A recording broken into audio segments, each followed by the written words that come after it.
এই সমস্ত নারীরা, যেই সমস্ত মহিলা মা বোনেরা সকালবেলা ঘর ঝাড়ু দেওয়ার সময় এই দোয়া পাঠ করবে, আল্লাহ পাক রব্বুল আলামিন অবশ্যই ওই ঘরে রহমত দিয়ে পরিপূর্ণ করে দিবে।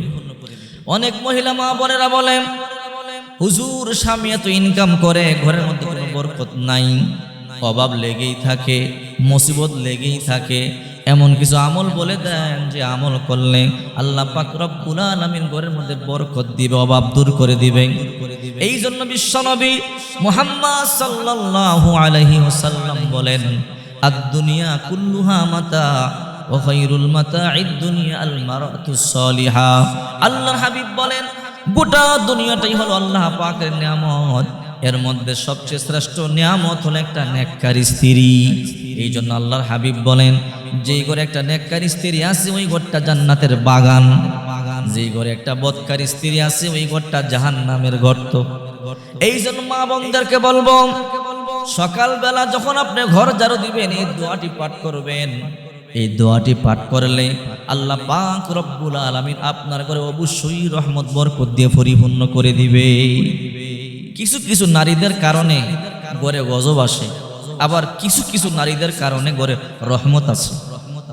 যেমন আল্লাহ রাসূল বলেন, শেষ জমানার মধ্যে এমন কিছু নারীর আবির্ভাব হবে, নিসাউন কাসিয়াতুন আরিয়াম ইয়ামিলাতুন মাইলাতুন রুসুহুন্না কাসনিমাতিল বুখতিল মাইলা লা ইয়াদখুলনাল জান্নাতা ওয়ালা ইয়াজিদনা রিহাহা। আল্লাহর হাবিব বলেন, শেষ জমানার মধ্যে এমন কিছু নারী হবে তারা বস্ত্র পরিহিতা কিন্তু উলঙ্গ মনে হবে। নিসাউন কাসিয়াতুন আরিয়া, বস্ত্র পরিহিতা কিন্তু উলঙ্গ মনে হবে। এমন কাপড় পরবে নিজের শরীরের বাজবু সব দেখা যাবে। বর্তমানে এমন কিছু নারী আছে তাকানো যায় না, এমন কাপড় পরে মার্কেটে আসে, লজ্জা শরম নাই। রাসূল বলেন, মুনিলাতুন মাইলাতুন, এরা পুরুষদেরকে আকৃষ্ট করবে, এরা পুরুষদের প্রতি নিজেরা মাইল হবে, আকৃষ্ট হবে পুরুষদের প্রতি এবং পুরুষদেরকেও আকৃষ্ট করবে। আল্লাহর হাবিব বলেন, উটের কুজের মতো আলগা চুল লাগায় খোপা বাঁধবে, মডার্ন করে চলবে। লা ইয়াদখুলনাল জান্নাতা ওয়ালা ইয়াজিদনা রিহাহা। আল্লাহর হাবিব বলেন, তারা তো জান্নাতে যাবেই না, জান্নাতের সুঘ্রাণ পর্যন্ত তারা পাবে না। অথচ এক মাসের দূর থেকে জান্নাতের সুঘ্রাণ পাওয়া যায়।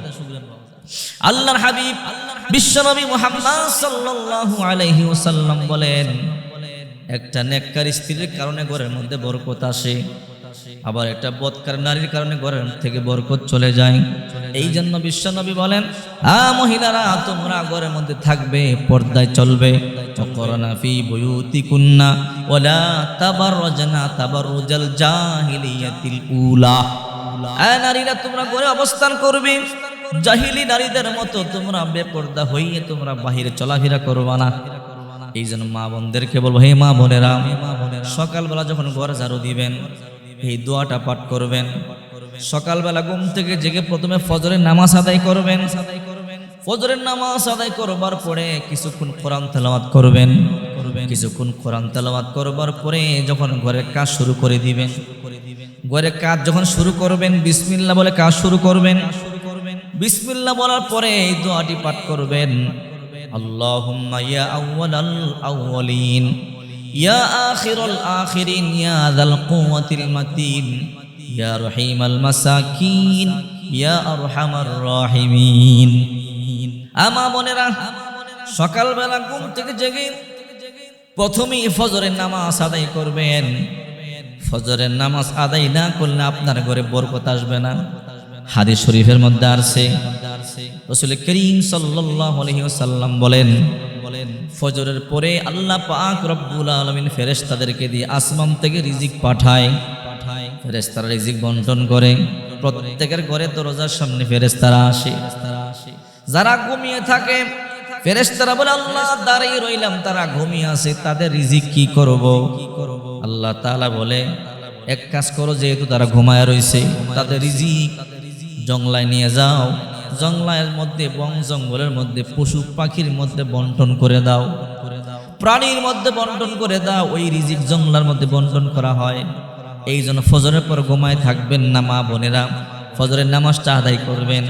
ফজরের নামাজটা আদায় করবার পরে কোরআন তেলাওয়াত করবেন, বিসমিল্লাহ বলে কাজ শুরু করবেন। যদি আপনি ফজরের নামাজ আদায় করেন আর কোরআন তেলাওয়াত শুরু করেন, এরপরে বিসমিল্লাহ বলে কাজ শুরু করেন, আর এই দোয়াটি পাঠ করবেন, আল্লাহুম্মা ইয়া আউয়ালাল আউয়ালিন ইয়া আখিরুল আখিরিন ইয়া যাল কুওয়াতিল মাতিন ইয়া রহিমাল মাসাকিন। বিসমিল্লাহ বলে ঘর ঝাড়ু দিবেন।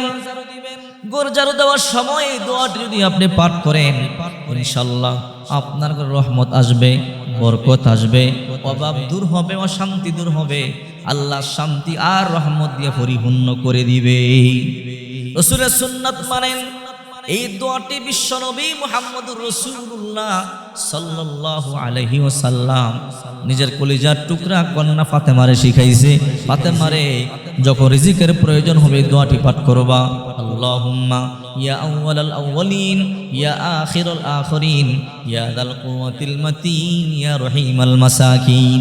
এই দোয়ার মধ্যে অনেক ফজিলত, অনেক বরকত আছে। আমল করবেন, দেখবেন ঘরে আল্লাহ অবশ্যই শান্তি দিবে, অশান্তি দূর করে দিবে, রিজিক বৃদ্ধি করে দিবে।